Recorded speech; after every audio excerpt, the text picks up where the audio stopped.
जय श्री राम, जय श्री राम। तो आज का विवरण आपके समक्ष रख रहे हैं, जो आप ध्यान से सुने। प्रश्न है, समाज का मुख और प्रमुख कौन है? समाज का मुख और प्रमुख कौन है, यह भी प्रश्न है। दूसरा प्रश्न बनता है, क्या ब्राह्मण समाज का मुख है? क्या ब्राह्मण समाज का मुख है? यदि ब्राह्मण समाज को प्रमुख मानता है या समाज ब्राह्मण को प्रमुख मानता है तो वह ब्राह्मण है।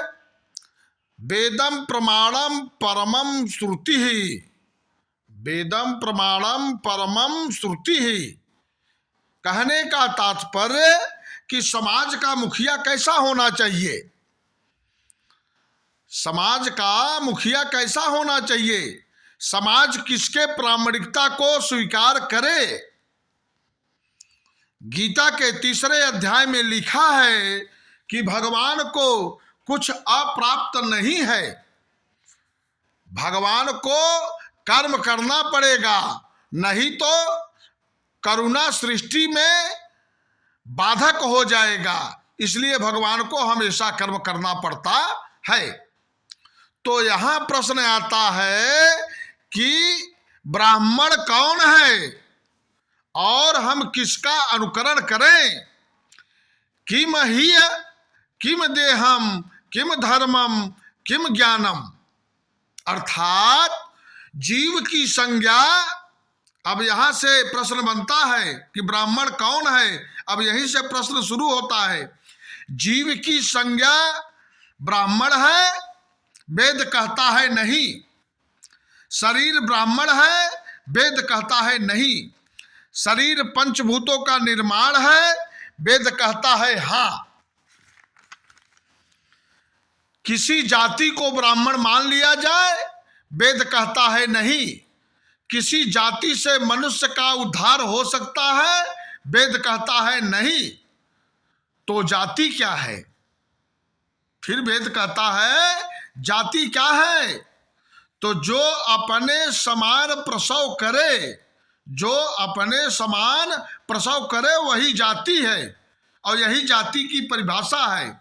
जैसे मनुष्य से मनुष्य पैदा होता है, पशु से पशु पैदा होता है, तो यह जाति तो कहलाता है। फिर ब्राह्मण किसको माने? फिर अगला प्रश्न आता है चौथा, कि फिर भाई ब्राह्मण ज्ञान को ब्राह्मण मान लिया जाए, वेद कहता है नहीं। फिर ज्ञान को अविद्या की गोद में पलने वाला अपने को ज्ञानी मान सकते हैं, वेद कहता है नहीं। फिर अगला प्रश्न बनता है, फिर कर्मकांड को ब्राह्मण मान लिया जाए, वेद कहता है नहीं।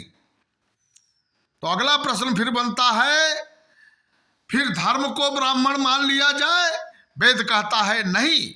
तो भाई अब यहां यह प्रश्न आता है, ये छह चीज में किसी को ब्राह्मण नहीं माना गया।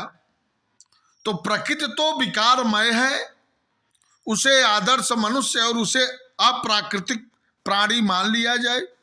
मनुष्य को अप्राकृतिक प्राणी, जो प्रकृति के अधीन रहकर अपनी चलावे, वह अप्राकृतिक प्राणी है। तो मानव अपनी तो चलाता ही है।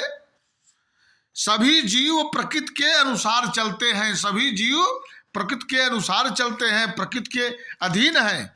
लेकिन मनुष्य जो है प्रकृति के अधीन नहीं है और वह अपना ही चलाता है। इसलिए मनुष्य को अप्राकृतिक प्राणी कहते हैं। अब इन प्रश्नों का जवाब आपको अगले वीडियो में मिलेगा। जय श्री राम, जय श्री राम।